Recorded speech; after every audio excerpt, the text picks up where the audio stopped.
Hi, this is Ms. Terrio, Vice Principal in the Freshman Academy. I'd like to share with you some information that Ms. Petty Simpkins, one of the guidance counselors in the Freshman Academy, put together for you to help you be successful in the Freshman Academy. The two guidance counselors in the Freshman Academy are Ms. Petty Simpkins, you can see her in the picture, and also we have Mr. Greenidge. What is a GPA? GPA stands for Grade Point Average. It is a snapshot of your course grades in high school, and this is something that you will refer to throughout your high school career. A lot of students like to know how it's calculated. Each letter grade that you receive in high school is worth between 0 and 4.0 points. The points are averaged to determine your GPA. More challenging classes, such as AP, honors, etc., may count as more points. So an A+ would equal 4 points, and an F would equal 0. And you can see the different calculations for letter grade versus points right here. GPA is cumulative. That means every letter grade for every class you take in high school from freshman to senior year counts. On the right side of this screen, you'll see some other information that you may find useful. I'll give you a minute just to read that.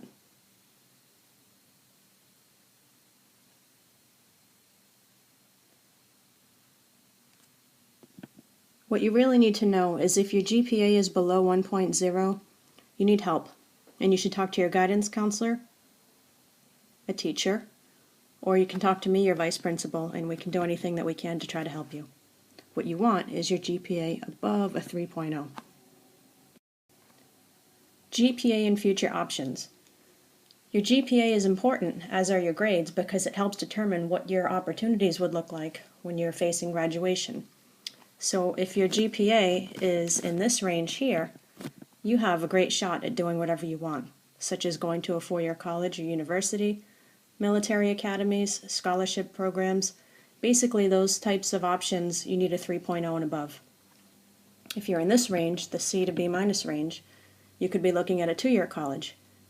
If you have high SAT scores, but that's something you'll talk about with your guidance counselor later, you still may be eligible for state college and universities. If you happen to be in this area, you could be looking at community college with a possible option to transfer into a four-year college a year or two after you are successful there. Hopefully none of you are ever in this area right here. That means you're not doing very well and you need help. You may not be able to graduate, you may not be able to do the things that you want to do later on in life, and you will definitely not be able to play sports at the high school. Doing well in class means that you should, and right now we are focusing in this area, come to class on time every day, complete your homework. Not only complete your homework, but give it your very best effort so that your teachers can see what you're capable of. Ask your teachers about the goals and expectations for your class. You really want to understand what their expectations are, and set goals for yourself. You want to ask how you are being graded. Check your PowerSchool each day. Make sure your grades are reflective of how you're doing and also what you're capable of. You can have an appointment with your guidance counselor, review your GPA, and ask them to go over things with you. Maybe they have suggestions, things that you haven't thought of yet. If you need help, we're now on this side of the screen. It means you're probably falling behind in class. Ask your teachers what you can do to catch up. Maybe you have some makeup work that you haven't done yet. Maybe there's extra credit that can be had. Staying after school is a great opportunity for you to get to know your teacher a little bit better, get some extra help one-on-one, or get some answers to questions that you may have. There also may be other students there getting help, or there could be students in the room that are just there offering to help others. Ask your classmates for notes and assignments if you miss any class. Or feel free, if you're not in school and you're sick, but you're well enough to FaceTime, try to FaceTime into the class so that you don't miss much. And make sure you definitely check Schoology so that you don't fall behind. Keep in mind, your goal is graduation. It's a few years away, but that's what you're working toward right now. A lot of people want to know where Revere High School students go when they graduate. Basically, keep in mind your GPA. The higher your GPA, the more college options you have. In Massachusetts, the minimum high school GPA required to attend a four-year public university or college is 3.0. If you have less than that, you'll need to have a higher SAT score. There's some more information here for you to read. What I would suggest is just read it later. You can always pause this presentation on your own, play it back at any time, review it anytime you need to. But let's move on. What do you need to graduate from Revere High School? You need core academic coursework requirements, and they are as follows. You must pass 5.5 English credits, 6 math credits, 4 science credits, 3.5 history credits. You must pass MCAS. At the end of freshman year, grade 9, you will take biology MCAS in June. You have to pass that. In 10th grade, you have to pass ELA and math, and you'll take those toward the end of the year. You also have other coursework requirements, 2 foreign language credits, 1.2 credits in physical education and wellness, 1.2 credits in advisory, and you probably can't see it here at the bottom of the screen, but you also need 0.1 credits in community service.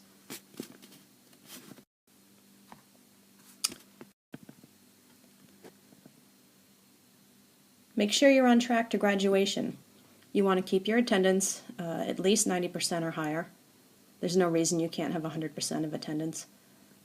Make sure you come to class prepared to participate and do your classwork. Your teachers will take note of that.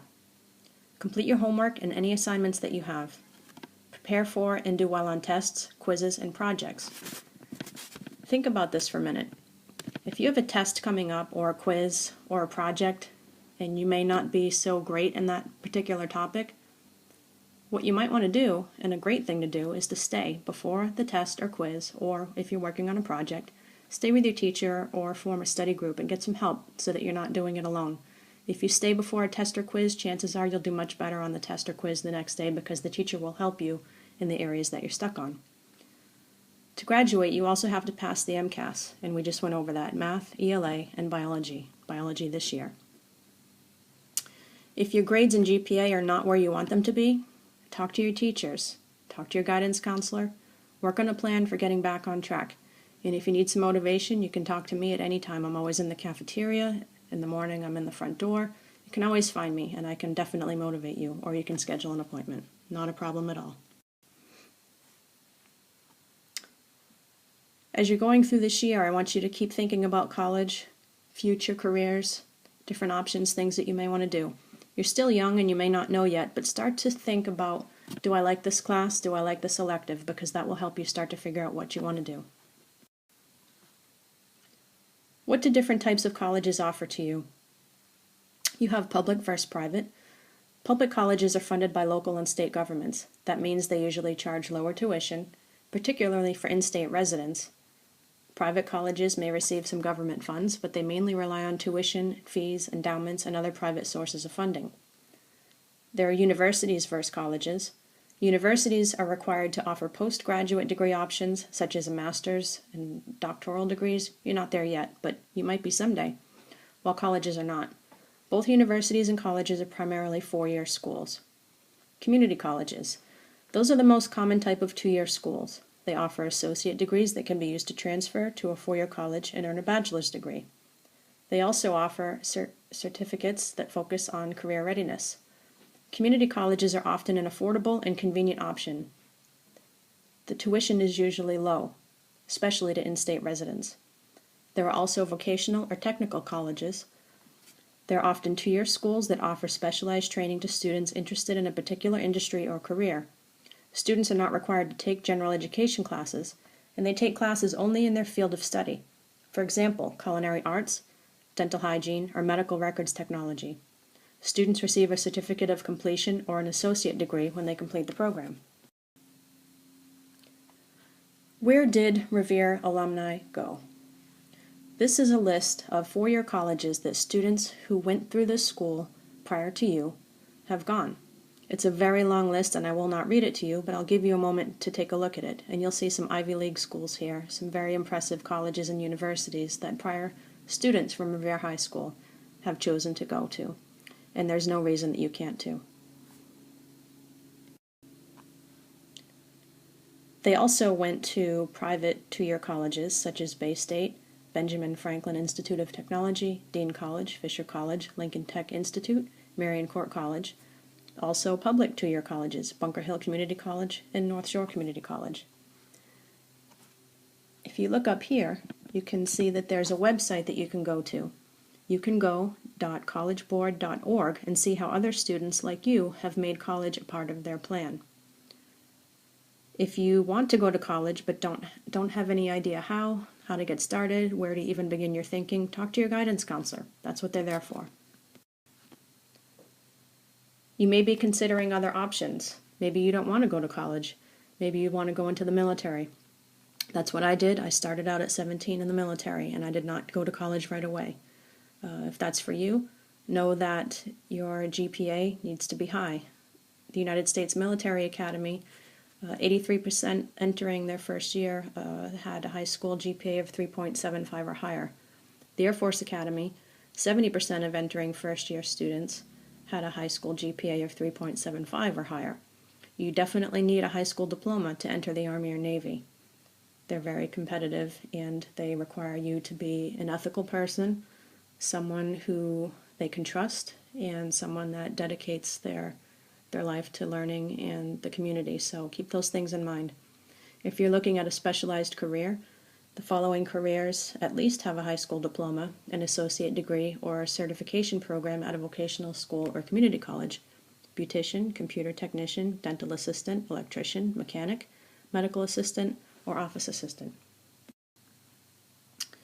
Again, your freshman academy guidance counselors for this year are Miss Petty Simpkins and Mr. Greenidge, and I hope that you get to know them and use them whenever you need help or someone to talk to or motivation, but they are there for you. So use them to your advantage.